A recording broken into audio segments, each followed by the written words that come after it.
phones off, so you might might need to remind sharp to our social care webinar today. I'd like to welcome everyone to our social care webinar by the RDS South East. My name is Farhana Hashem and I'm the Kent Academic Sites Lead for the RDS South East. As I said, this is the second of 4 sessions that we have scheduled on social care. We'll provide further details of the sessions in due course in further communication. So today we have a webinar on social care research with older adults, and it gives me great pleasure to welcome both Stacey Rand and Anne-Marie Towers, who will be leading the session today. Stacey is, it's great to work with Stacey. She's an RDS research advisor and she specialises in social care research. She's based at the Personal Social Services Research Unit, or what we call PSSRU, at the University of Kent. And she's a research fellow based there. And it gives me also great pleasure to welcome Anne-Marie, who's an RDS Southeast collaborator. And she also specialises in social care research and is based at the Centre for Health Services Studies. And Anne-Marie is a senior research fellow based at the centre. Before we begin, there are a few housekeeping rules. I'm sure everybody's been very good with muting their microphones, but could I just remind everyone who hasn't yet done that to do that. If your internet reception is unstable or if you have poor sound quality, we would suggest turning off your video so that you can improve the signal. We will be recording the webinar so that it can be viewed later on our website. And we also appreciate any engagement and comments through the chat function. You can see, if you're new to Zoom, that there's a chat function on the bottom bar that turns up, and you can put your questions there. There'll be a break about sort of 20 minutes after the presentation so that we can respond to any questions that you have raised in the chat function. And also if you have any other experiences or that you might want to share with us. There'll also be an opportunity to ask questions at the end of the session. So without further ado, it gives me great pleasure to ask Stacey to commence, and they'll be doing a joint presentation. Anne-Marie will then take over in the second half. Okay, so over to you, Stacey. Okay, thank you, Farhana. So I'm just now going to try and share my screen so you can see the slides. Okay. And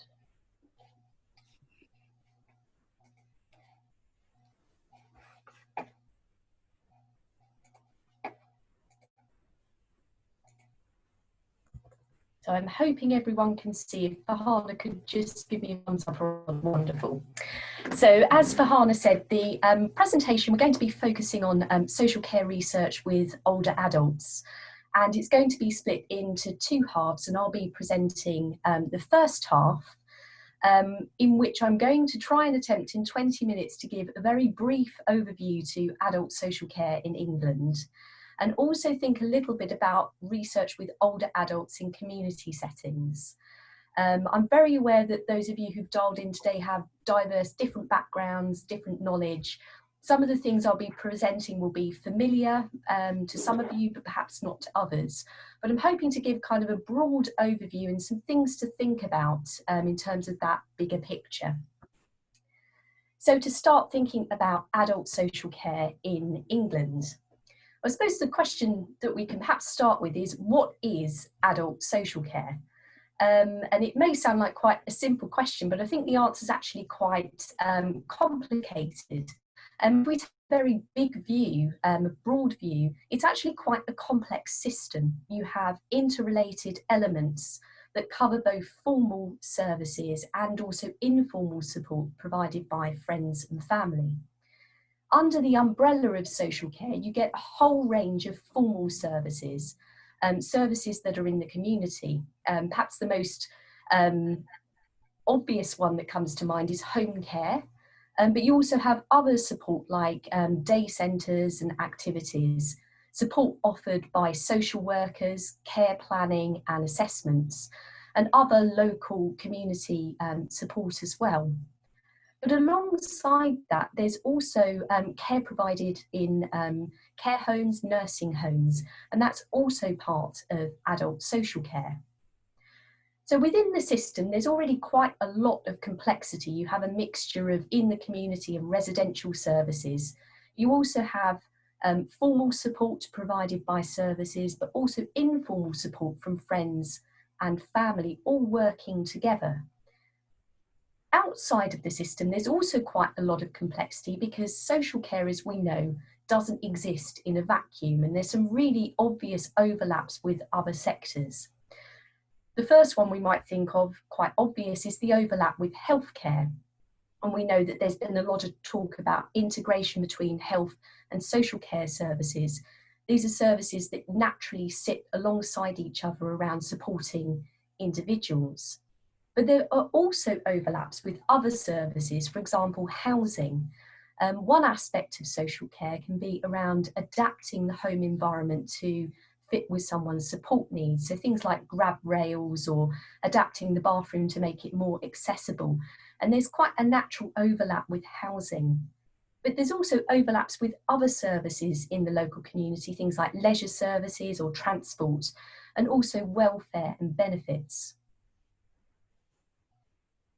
So in terms of adult social care itself, I think in all of that diversity, what brings it together is that it's all about supporting individuals' well-being and their quality of life.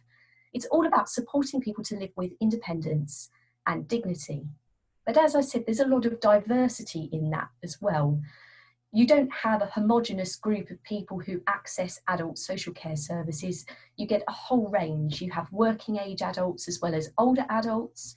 You have people with a wide range of needs, including physical disability, learning disabilities, mental health problems.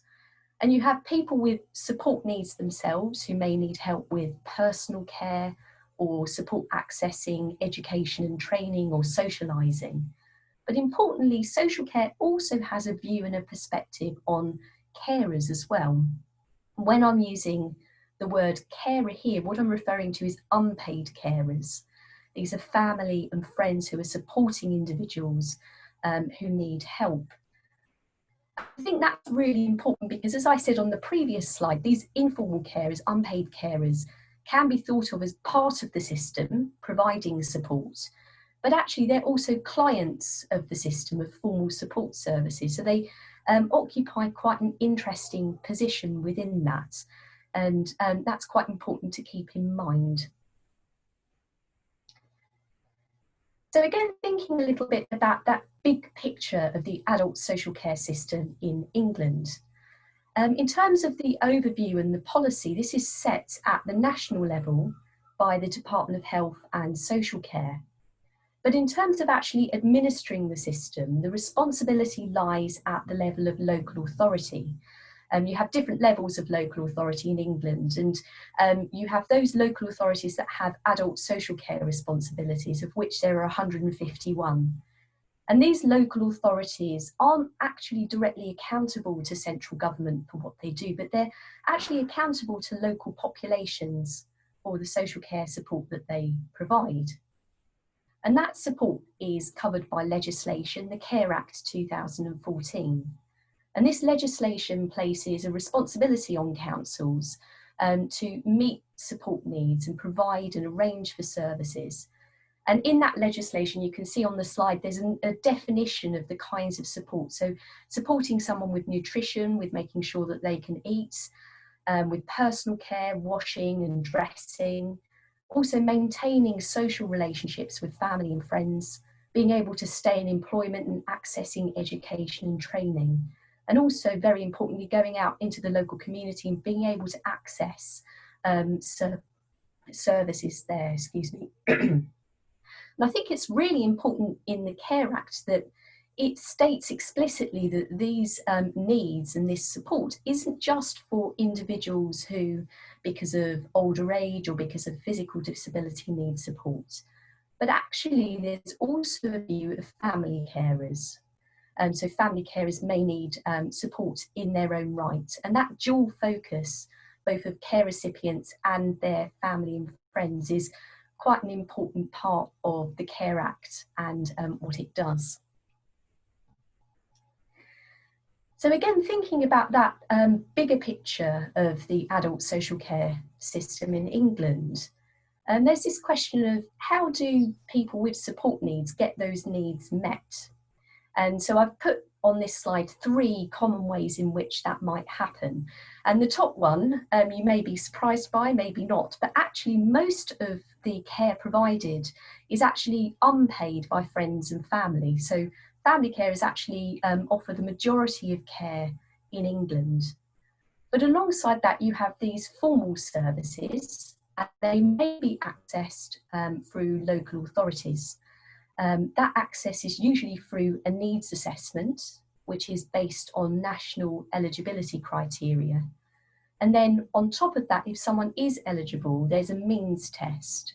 So it may be that someone has support needs and they're eligible for support, but after the means test, they may either need to pay completely for their own care or pay a contribution towards it. Now, interestingly, when you're thinking about this access to care services through the local authority, when you say social care to people in the street, usually when you say social care, they're thinking of this kind of support. But actually, if you look at the figures, it's much more complicated. So we know that in 2018-19, 1.9 million people approached their local authority for support. And of those, the majority are older adults, 1.4 million. And actually only a quarter went on to get local authority social care services, only a quarter. A quarter were found not to be eligible for support. And then the other half were actually signposted onto other services. And that includes what we call universal services, services that anyone can access without having to go through a needs assessment. So that's quite a kind of interesting and complex picture that may not be immediately obvious to the general public. So as well as the support from family and friends and care arranged through the local authority, another way of accessing social care is by individuals or their family directly going to care providers and purchasing care. And these people, these individuals are called self-funders. And that may be an individual living in the community who perhaps needs some support with household tasks or personal care, and they or their family decide to go to a home care provider and purchase that directly from them. So as you can see, the system itself is quite complex. Its relationships to other services quite complex. And also within it, there's a lot of diversity in how people access formal support, and also those relationships between formal and informal sources as well. So really just to kind of bring this back together, I think even when you're thinking about local authority care, it's not the case, as many of you will know, that local authorities directly provide or deliver those services. There will be some that are covered by local authorities and they employ, for example, social workers. But a lot of care services are actually delivered by independent care providers that local authorities may commission. And those independent care providers might be organisations that have diverse income streams. So one organisation may have a range. They may be partly publicly funded through the local authority, but they may be funded also by people coming as self-funders. And also you get some organisations that also rely on charitable donations as well. And to perhaps give an example, support services for family carers quite often include all 3 of these ranges of support. And they would actually go out to the general public and do fundraising as part of their income, even if of those 3, usually the majority come from public funding. So again, I'm providing this as a way of really saying that the social care system is quite complicated, it's fragmented, and it's a network, again, of both formal and informal support that's funded from different sources that coexist. And as well as saying one organisation may be funded in different ways, you also get individuals who are moving through the system and interacting with different organisations. And you may have one person who gets support from family and friends, from the local authority partly, and also perhaps directly purchasing. So it's quite a complicated picture. And I think this is important for us to bear in mind because it can and does have implications on the research that we do and how we approach it. So I'm now going to move on and just spend the next 10 minutes, 5 or 10 minutes, thinking about social care research with older adults in the community. So first of all, what is social care research? Well, in the last couple of minutes, I think hopefully I've drawn a picture showing just how diverse and broad social care is.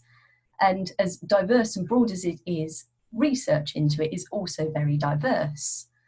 It covers a whole range of topics. As I said earlier, one of the key aims of social care is promoting and supporting people's quality of life and well-being.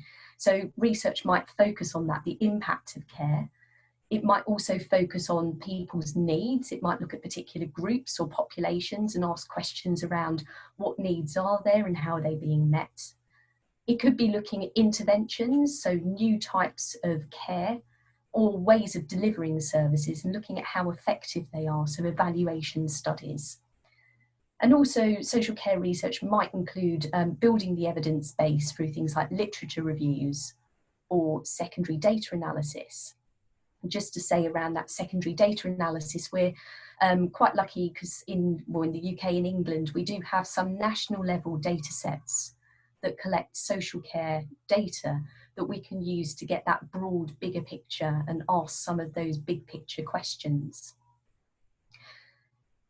And in terms of the research, you often find that it involves one of a number or a combination of different views or perspectives. Have individuals with social care need, but who aren't in access with services. They might be, for example, part of a research study that's interested in their experiences. We might also be interested in doing research with people who are using services, including self-funders or perhaps excluding them. Also the perspective of family carers in the support that they offer or as recipients of social care support. And of course, there's also that professional perspective as well. That could include social workers, or it could include the social care workforce from care workers to care home managers, and also professionals working at local authorities. And again, thinking in terms of that bigger picture, this is fundamentally, as with much healthcare research as well, it's applied research. The aim of it is all about understanding the adult social care system and trying to improve how it works and having that impact on the people that use it, their family carers, and also the general public. So hopefully, having gone through that, you can see that there are lots of similarities with research in other areas, particularly healthcare research, that also apply across, but also some differences as well. So in thinking about community-based social care research, I'd really like to focus, as we have limited time, on two particular questions that I think are important. The first one is around methods, and the second one is around recruitment and sampling. So on this slide, I've basically listed the sorts of methods that you might see employed, and what I'm really trying to convey here is that hopefully there aren't any surprises. The methods that are used in social care research with older adults in the community are the sorts of methods that hopefully all of you will be familiar with. It can include experimental designs. So you might have social care interventions where you could do a randomized controlled trial, or quasi-experiments. You can have a whole range of cross-sectional or longitudinal methods using either qualitative methods or quantitative, so secondary data analysis or surveys. You quite often also see case studies, and that can sometimes be at an individual level. So my own research is in the experience of family carers, and you do get researchers who look at case studies and really delve into the depth of individuals' experience through that. But you also get case studies perhaps at an organisational level, looking at care homes or groups of care homes, perhaps even local authorities, and thinking about evaluating the way in which services are designed and delivered. And finally, I've put comparative, and I think this is quite important, particularly when looking at policy level questions. So what I mean by comparative studies are studies that look at two different sites. That could be within a country, so perhaps two different local authorities, but more commonly it compares across countries. And in my own research, I've worked with an academic, a professor in Japan, who's also director of Carers Japan, a carers organisation, looking at how to measure outcomes of carers and support them, and comparing the ways in which the situation in England and Japan is similar or different, and trying to learn from one another. So again, that's another method that may be used. So like I said, really presenting that, I'm hoping that this will fill everyone watching with confidence that these are methods that you're familiar with and there's not really anything that new. But what I'd like to do is focus on those methods where you're working with individuals. So in this case, older adults in the community. So things like surveys, qualitative interviews, and focus groups. And just to draw out some key considerations, what I would say are the top things to be thinking about in social care research with this particular group. Now, I think a really important question is the research accessible to the study sample? So if we're thinking about older adults in the community, is the research going to be accessible for that group? And I have to mention here PPI, patient public involvement, and I'm hoping again that people will be familiar with that and how important that is in health and social care research. But I would say that it's particularly important in social care research to make sure that you have PPI involvement, that you're engaging with people. So in a study with older adults, do you have older adults who are part of your research team, who are providing that input and advice around the methods that you're using and the materials that you're sending out, and saying, is this the right kind of approach? Are these the right sorts of material for the people we're wanting to work with? I think another consideration that's really important, and again, generally important, but particularly important in social care, is the burden of the research, both on participants and also organisations supporting the research. Here, I'm particularly thinking if you're working, for example, with local authorities or care providers. This is fundamentally an ethical issue. You don't want to be running a study that places an undue burden on individuals. But I think it's also important to have an awareness of the sector. So quite often care providers and local authorities, they're not running with that extra time and space to be engaged in research.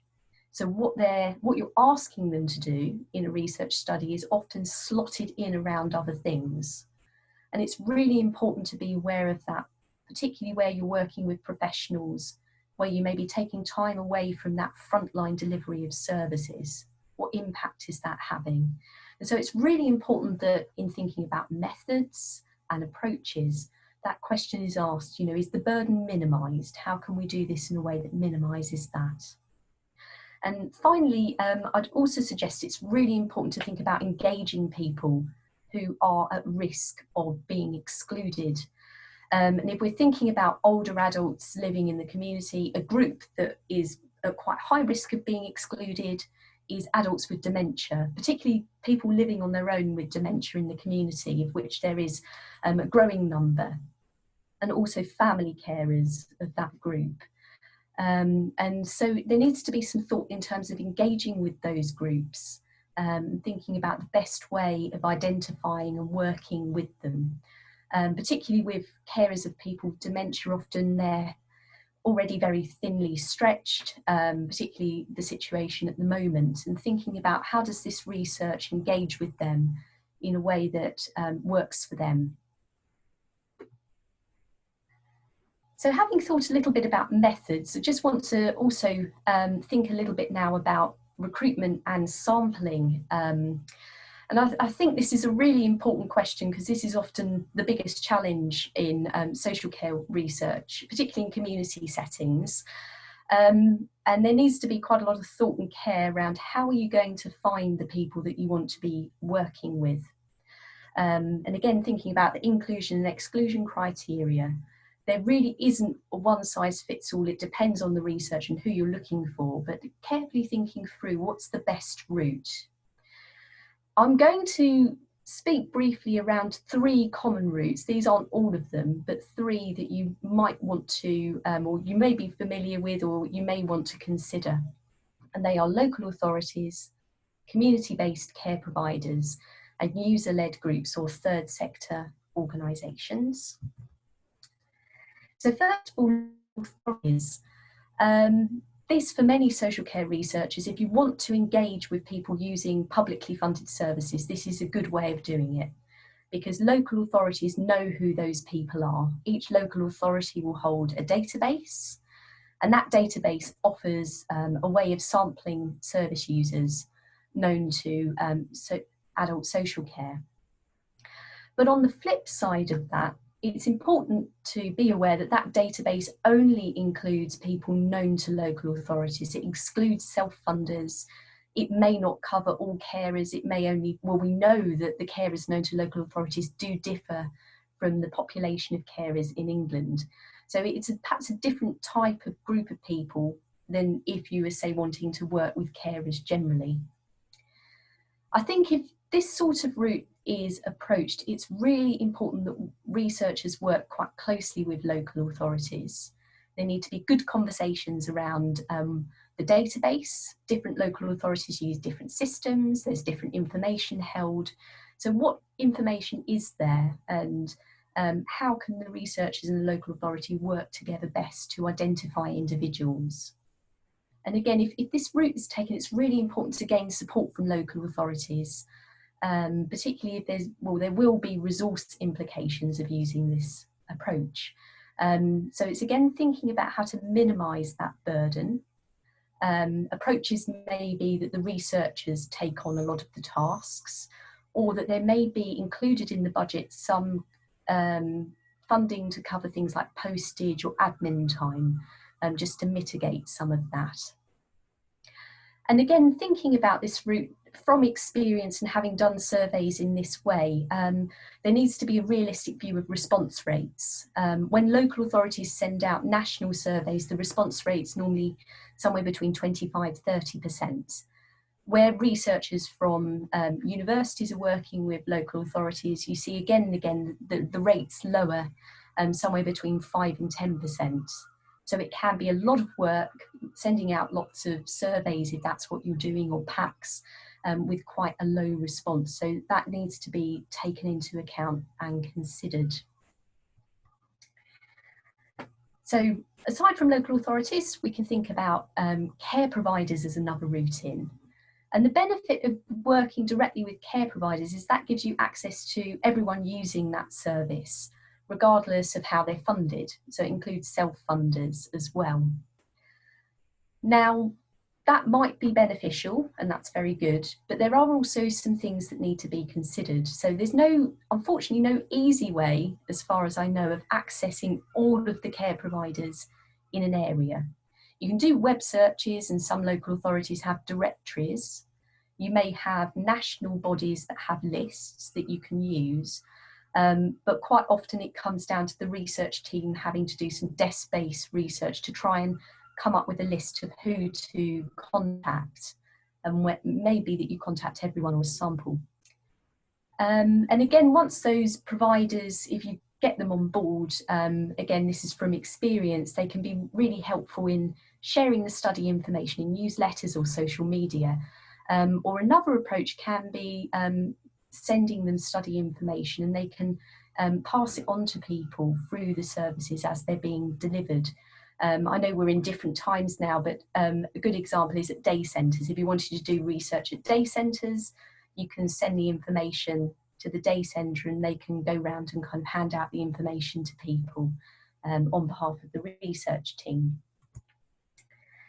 And finally, another approach is user-led groups and other organisations. So you do get networks of organisations, for example, Healthwatch, which are user-led or might provide advocacy for service users.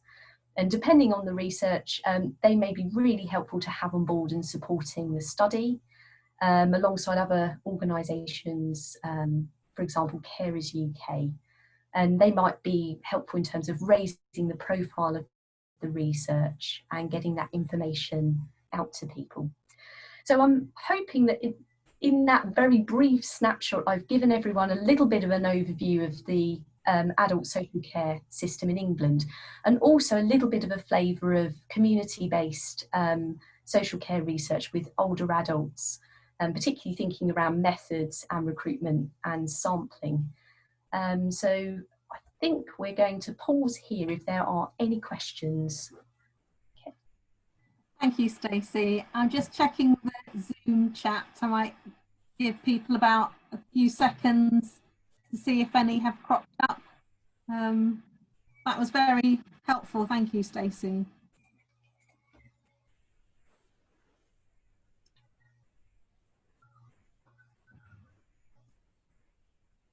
Of course, if that, so there's Yes. I can see a comment here. So Claire Cox says, can I mention Enrich? Yes, please do, Claire. Yes, please do, Claire.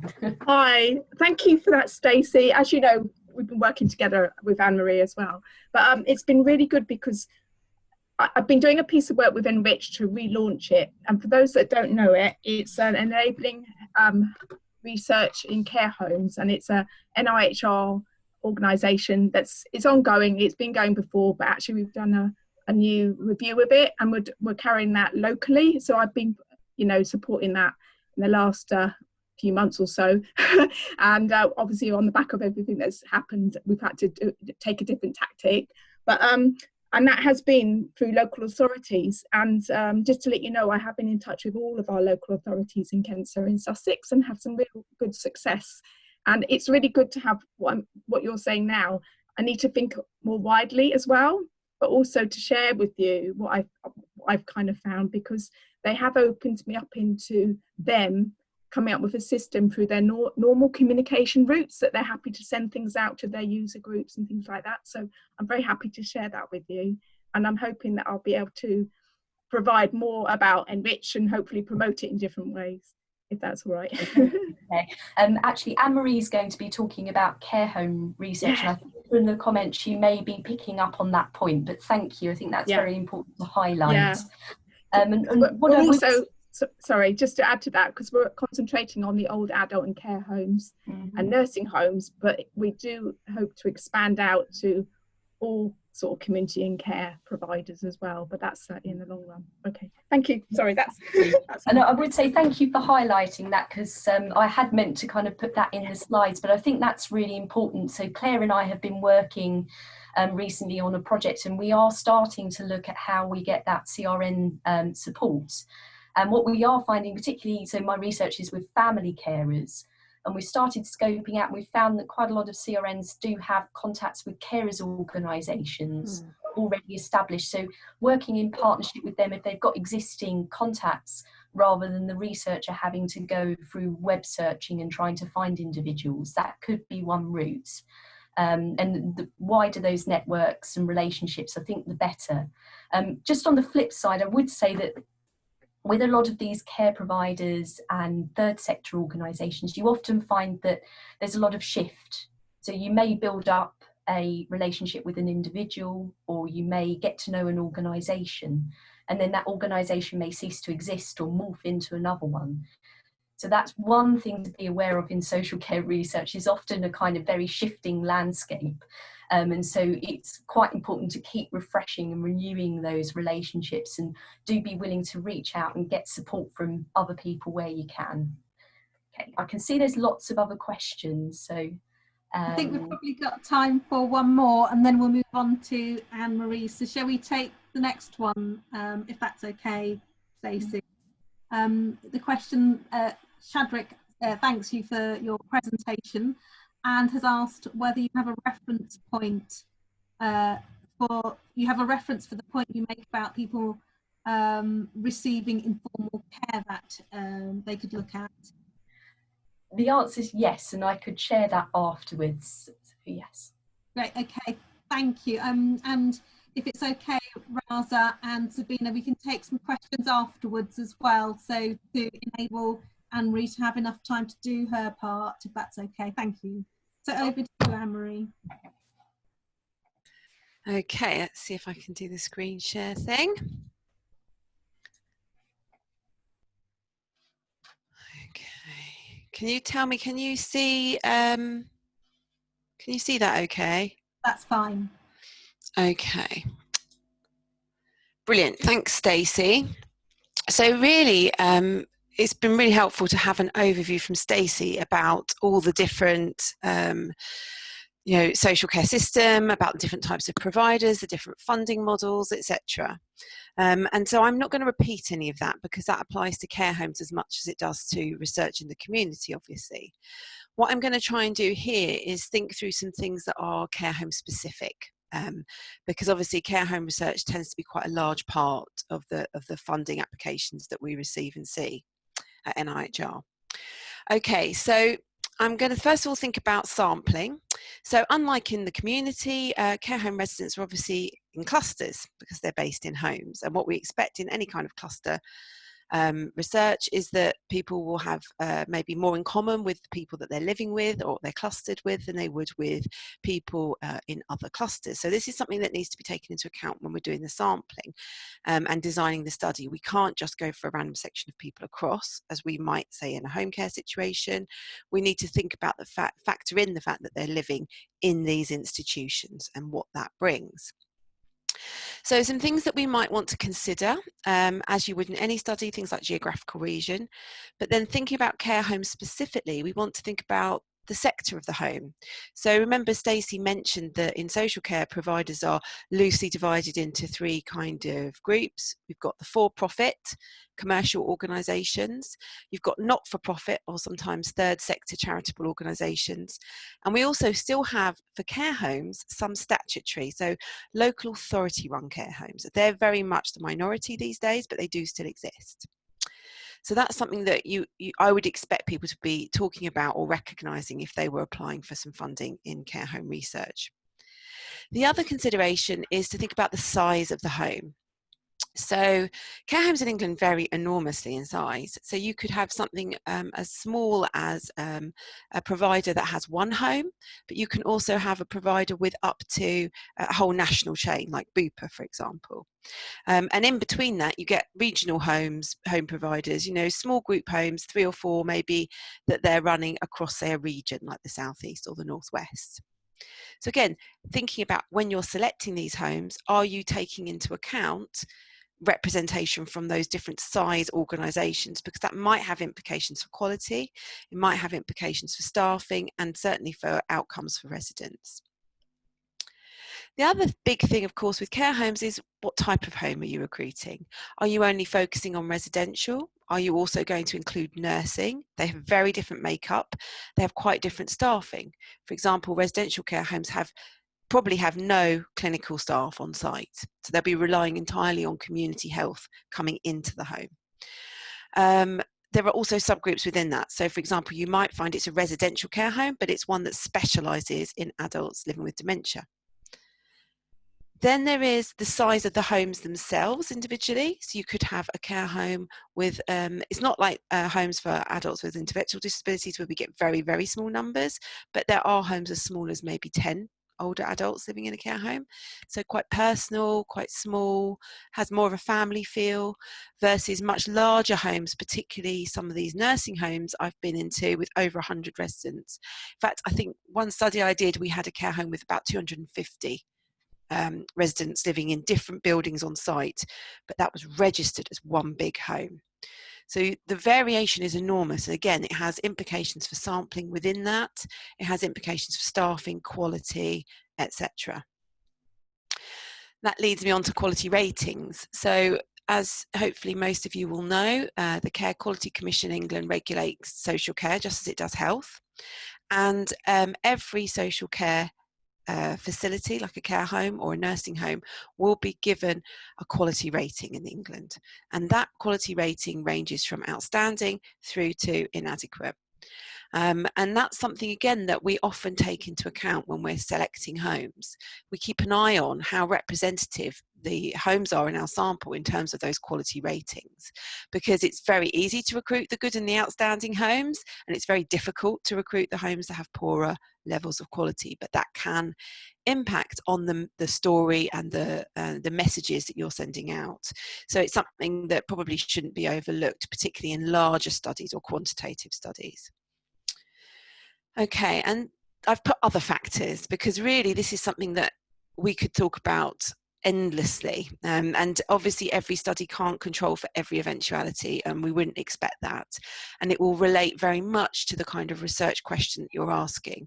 What will be important for your study to take account of, and whether or not you've got a qualitative study or a very large quantitative study. But there are other things that are worth mentioning. So just to flag for those of you not familiar with care homes tend to have philosophies of care, and they will advertise these on their website. So this would be maybe more applicable to maybe a qualitative study, a care home where you're going into fewer homes, but you're really doing some in-depth work, looking at maybe the well-being of residents or initiatives that they might be rolling out. It's worth doing a little bit of a look on their website, for example, just to see, do they advertise any philosophies of care that they particularly follow that might be important to be aware of and take in consideration of when you're doing that in-depth qualitative work. When you're doing quantitative work, slightly larger work, and some of the in-depth work, consider also the number of self-funders in each home. So Stacey mentioned earlier that a proportion of people receiving social care will be local authority funded, and that's true.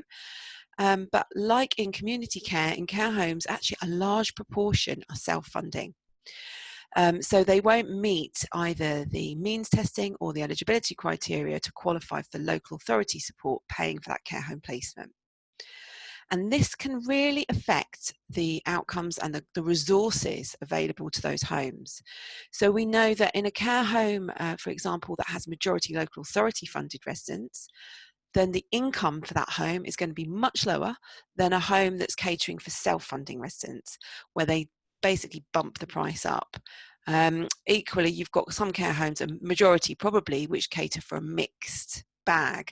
So they'll have some residents there self-funding, some local authority funding, some part and part. So we'll have some local authority funding and they'll be topping that up. And I think the reason that that's important is because it speaks to the resources that the home has.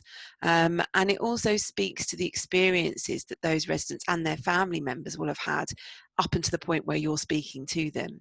And it may even talk to things such as how much choice they had over where they live. So if you are self-funding, then potentially you have a bigger budget, maybe not, but you might be in a better position to say, well, this home is £200 more a week, but I've got the means because I'm selling my home, etc., to be able to afford to live there. If you're relying exclusively on the local authority to fund that, you find that your level of choice over where you're going to live and which homes you can live in is going to decrease a lot, because it will be limited as to how much the local authority is willing to pay for you to live in that care home. So these are seem like details, but they can be really important in that kind of study design aspect when you're thinking through all of these things. Okay, so having considered all those things, you want to recruit, first of all, your care homes before you can even consider recruiting your individual participants.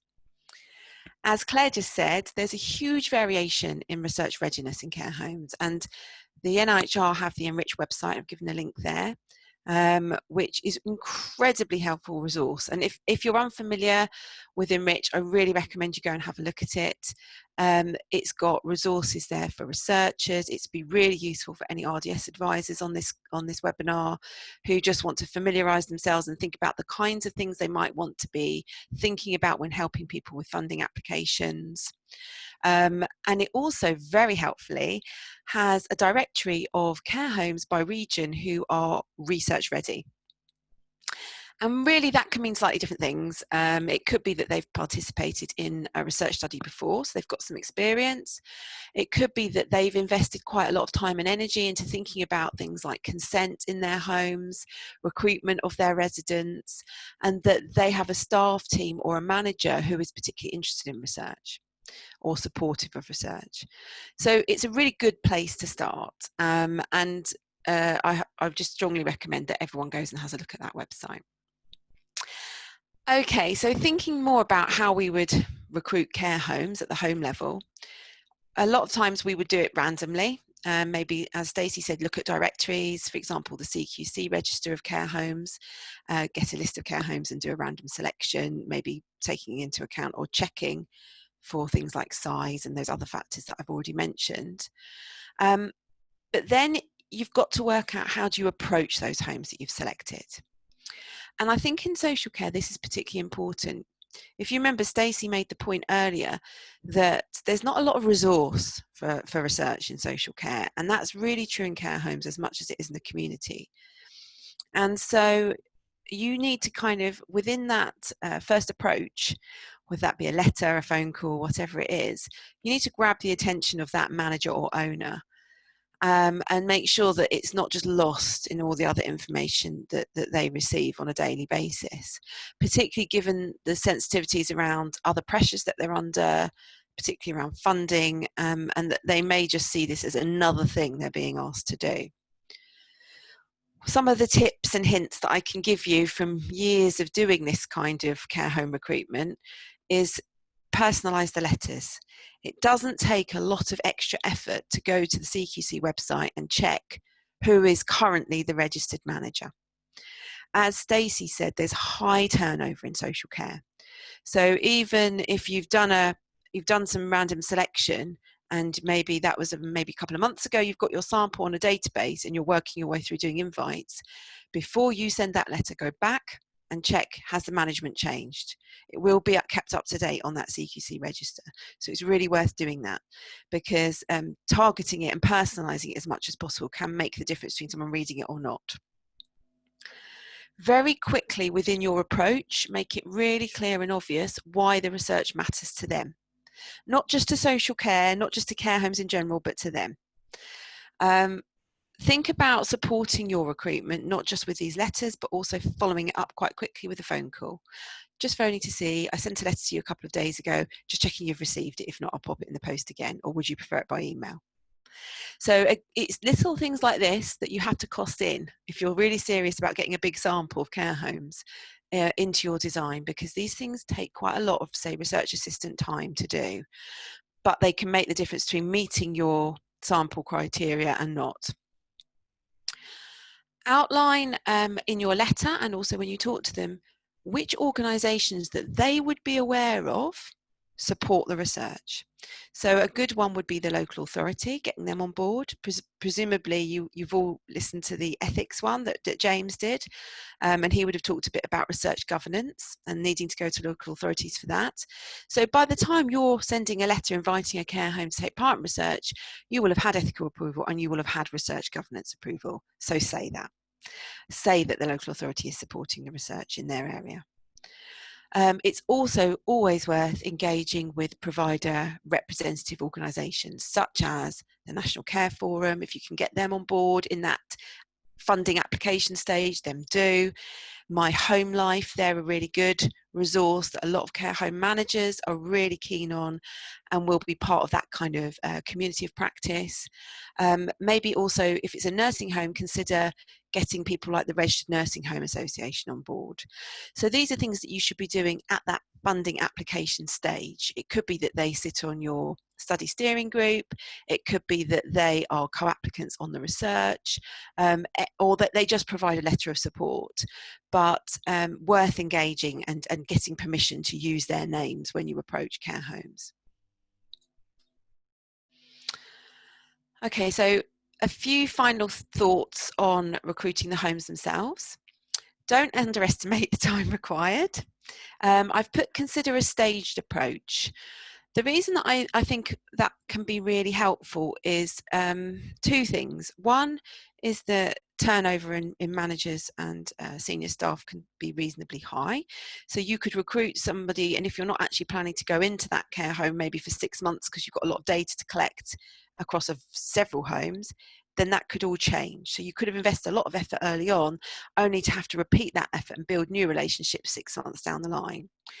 So consider doing it as in a kind of recruitment, data collection. In the middle of that data collection, get the recruitment for the next wave, data collection, rather than all the recruitment at the start, data collection for a year, because of the amount of things that can change in that time. Also, in care homes, you know, the mean length of stay of care home residents is around 2 years. And so you need to consider that within maybe a year's worth of data collection, getting consent from those residents, you may lose your residents before you've actually got in there to collect that data. So you want to be going into a home, recruiting the home, going into the home and getting consent to participate those residents, and then very, very quickly collecting that data, rather than having a huge gap between recruitment and data collection. So just from a very pragmatic perspective. Okay. Another minor thing, but is worth remembering, I sit on a couple of funding panels, and sometimes we have health researchers writing about social care projects, or they're in that kind of grey overlap area. And there's a lack of understanding shown on things like level of health input into care homes. So I think this is something to really watch out for. Sometimes people assume, oh, because it's a nursing home, that must mean there's a lot of medical input. There isn't. It means there's a registered nurse on site, and that is all it means. And in residential home, they will be relying on community health. They may be dealing with multiple GP surgeries, not just one who they've got a really good relationship with. So I think if you've got a more health-focused project that's overlapping with social care and going into care homes and crossing that divide, showing an awareness of that to the panel, showing that an awareness to the reviewers is going to be really important to give them confidence you understand how social care works and that interface with health. And finally, consent at the home level does not guarantee you participant consent, and that's what I'm going to talk about next. So once you've got agreement from the home, you've still got to recruit your participants. And I divide participants here into 3 sections. We've got 3 groups. We've got residents, we've got staff, people who work in the home, and that maybe would include volunteers as well. And we've got family members. Care homes are a funny place. They kind of bridge the divide between a care home as a place of work and a care home, as a person's own living environment and home. And that's ethically sometimes a fine line that you have to walk. And I'm sure James mentioned in the first webinar that if you're looking at a social care research project, often you will apply to the National Social Care Research Ethics Committee, or SCREC. And this is something that SCREC panel are really hot on. So if you are going to be doing any care homes research, or if you're an advisor and you're reviewing funding applications that might go to that SCREC, make sure your applicants are really demonstrating an awareness of some of these more ethical issues in care homes, and that it's going to be as important to get the staff, family members on board, and to recognise that you have to respect that this is a place of home and a place of work, and recognise people's rights within that setting, which will sometimes be conflicting. Now, depending on your study and your aims, then you will find that you will have different levels of consent to negotiate. So who are your participants? I would imagine that in a lot of time it's going to be residents, so I'll start with them. How do you select which residents within each home are going to take part in your research? This isn't straightforward as it sounds. And I can't give you a rule of thumb. I can't tell you how many, because again, it will depend on your study design. So I'm just going to run through some of the things that I would consider if I was writing a new piece of research in care homes. So I would think about mental capacity. Is my study and are my methods inclusive? Am I looking to be representative of care home residents as a whole? Because if I am, then I need to be thinking about how I include people who lack capacity in my research, and how I would recruit them using personal consultees and building time in to do that. one of the things that the ethics committee will ask you to do if you are going to include people who lack mental capacity is work through that consent process. Who is the best person to judge whether or not a resident has the capacity to consent in a care home setting? You can't access family members automatically in care homes. You have to go via staff and managers. One of the things that we've done in our research is that we've tended to say the very first point of contact, the first person who will be your kind of filter is going to be the manager or a senior member of staff that you're put in contact with who's given that responsibility. And they will be your initial guide as to whether you should be involving a personal consultee with this person or not. Now, under the Mental Capacity Act, it is the researcher's job to make that final assessment, and we would still do that, but we would very much use that filtering process as our kind of initial point of call. And if you don't do that, you're not going to be really working very well with the care staff and family members and getting them on board from the start. So I think taking a kind of partnership approach, being open to their advice and really involving them in that consent process and in those decisions is really important with care homes. So the other thing that we've done in a recent study, Claire's on the call and I know she'll be able to comment on this later, is that we've started exploring how we can engage with the CRN around this process.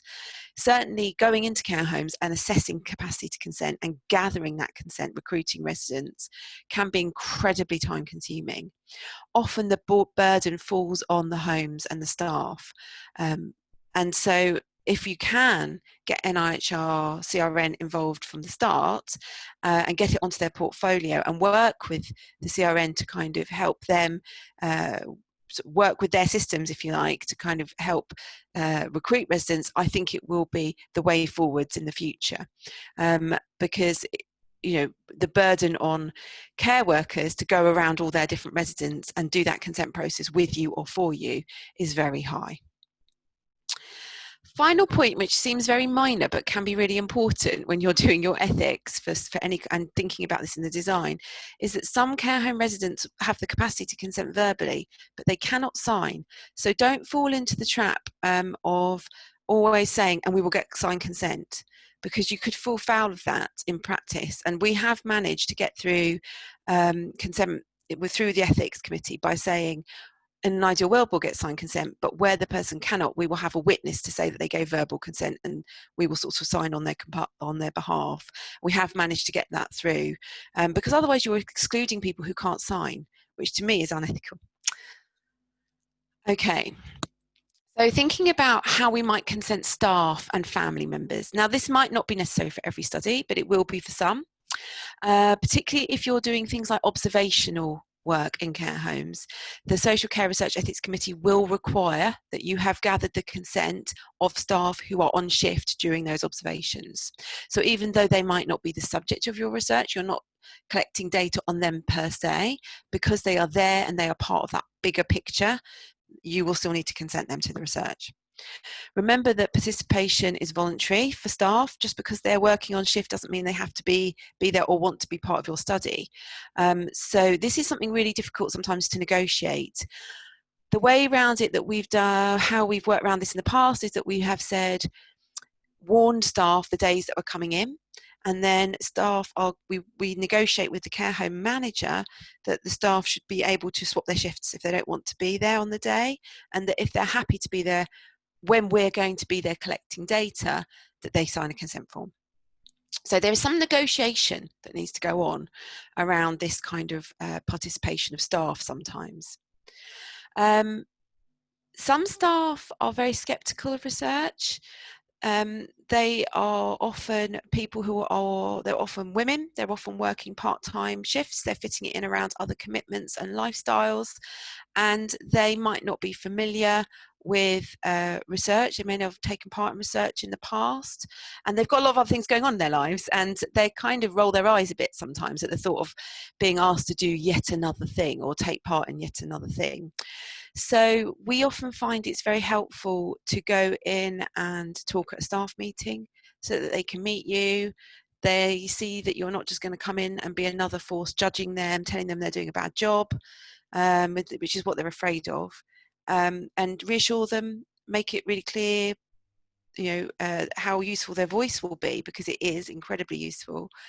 If you are interested in their views, think about how you can mitigate the impact or the burden on them to participate. And this is what I mean by think about their lives. You can't just think about their working lives, but what they're dealing with in their home lives, recognizing that this is a workforce that is often having a lot else going on in their lives. So sometimes we have to conduct research with care home staff in the evenings. We have to offer multiple focus groups, for example, at multiple times to cover different shifts, and so on. Family can be very difficult to access. Your route to family is often going to be through the care home staff and managers, and you'll be relying on them to reach out to family members on your behalf.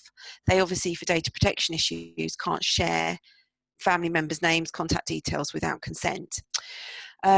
One of the ways around this that we have used in the past would be things like present at a resident and family meeting, so that again they see your face, they can see who you are.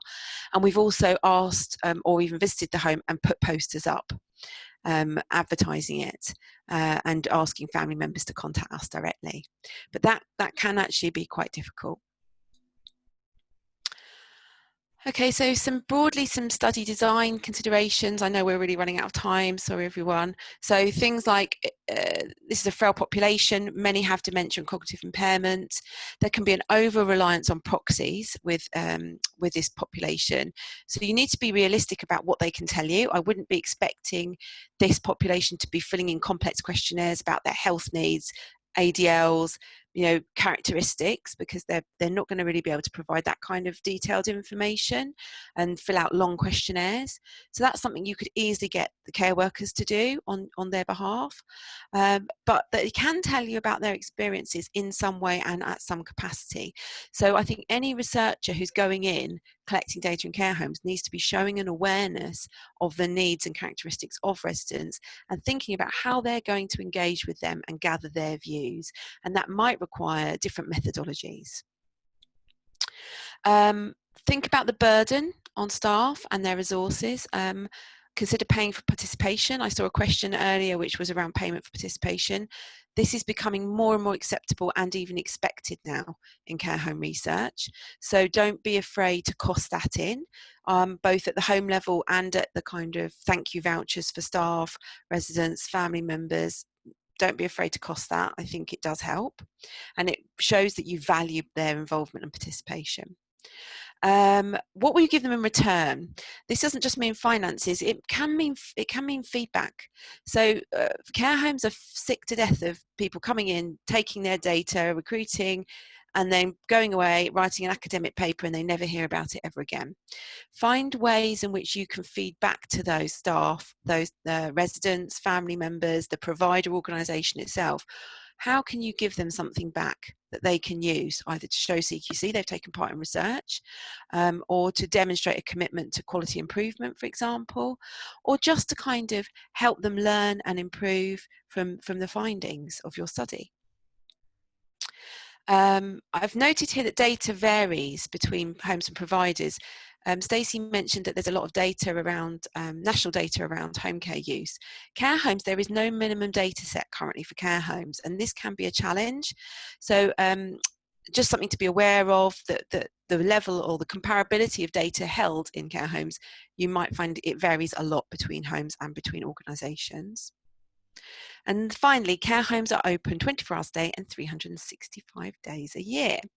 Most care home data is collected 9 till 5, Monday to Friday, because that suits us as researchers.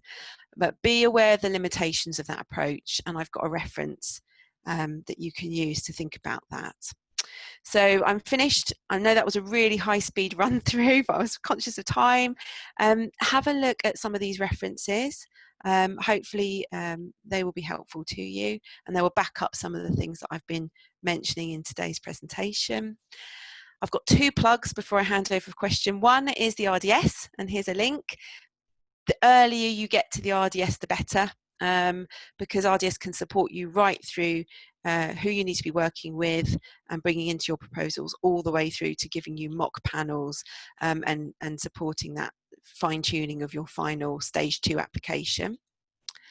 And the final plug is for the next webinar, which is on the 8th of July, and that will be Professor Julie Beadle-Brown, who is going to be doing a very similar presentation that Stacey and I have done today, but she will be focusing on adults with intellectual and developmental disabilities, and the Eventbrite link is there.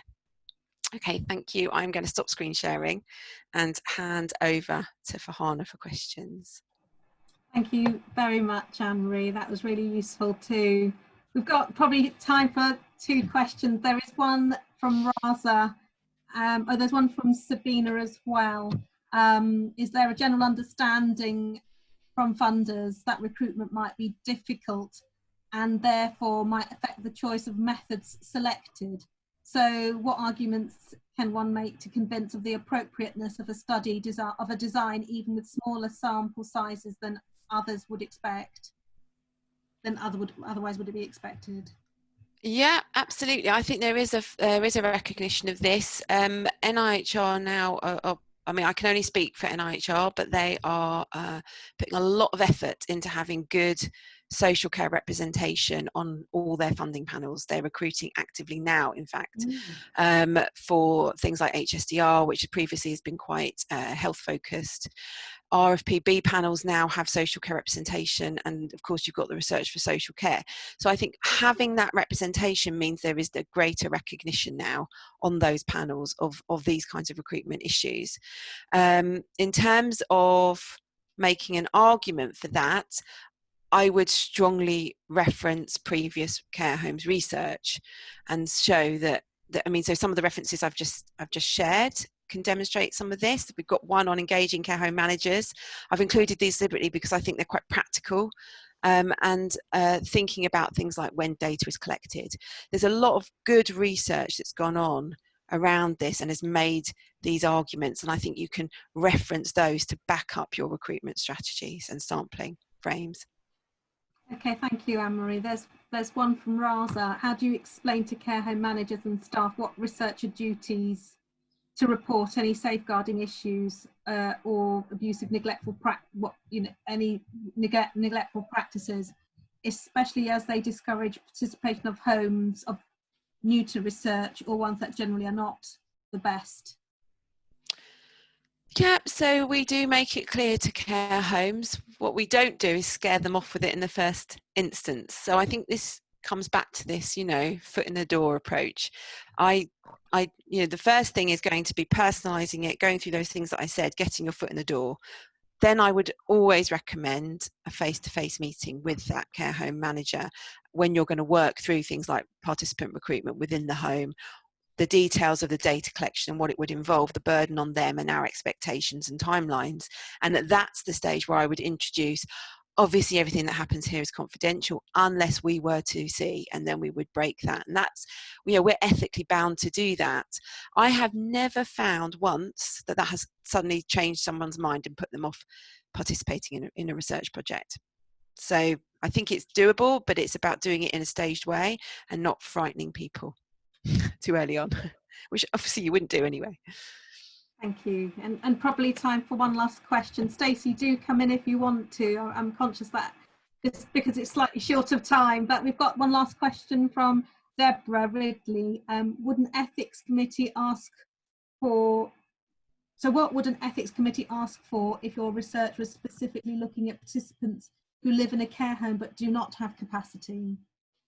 It would ask you to demonstrate that you are, two things. It would ask you to demonstrate why. They have a very, I find it slightly counterintuitive approach, which is the burden is on the research team to demonstrate and justify why they should include people who lack capacity. I actually think that's the wrong way around in care homes, given the high numbers of residents that are likely to lack capacity. I think we should be demonstrating why you're not including people who lack capacity.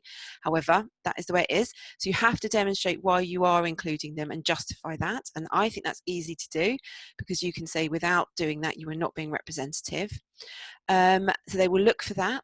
They will also look for a really solid commitment and understanding, both in your language and in your approach, of the Mental Capacity Act. So get really familiar with that.